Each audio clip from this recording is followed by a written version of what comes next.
Wananchi wanauelewa wote kwa sasa namna ambavyo umekuwa ukitoa elimu kuhusiana na hili swala la kabla hujajenga basi angalau pitisha kwanza hiyo ramani kwa Jeshi la Zimamoto na uokoaji wa kupe elimu zaidi? Mwitikio kwa mkoa wa Mbeya ni mkubwa sana. Nafikiri sasa hivi hata ukitembea mitaani unakuta ujenzi unaendelea, hasa wa majengo marefu. Okay.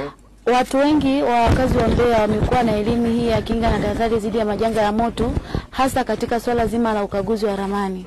Na ndio maana unaona mtu akianza tu ujenzi, kitu cha kwanza analeta ramani yake Jeshi la Zimamoto na uokoaji. Okay. Kuna faida kubwa sana kukagua ramani yako kwa sababu unaweza ukawa umepanga katika ramani yako au katika nyumba yako uweke vitu fulani ambavyo kwa Jeshi la Zimamoto na uokoaji endapo janga litatokea kile kitu kinakuwa sio rafiki. Hasa mfano upande wa mageti. Watu wengi kwenye mageti yao huwa wanaweka zile tunaita canopy. Zile sio rafiki sana kwa Jeshi la Zimamoto na uokoaji kwa sababu janga linapokuja kutokea gari letu linapata changamoto ya kupita eneo lile kwa sababu kunakuwa na kizuizi au kikwazo. Sasa mpaka tuje tubomoe kile kitu ndiyo tuje tufanye maokozi ndani, tayari tunakuwa tumepoteza muda mwingi.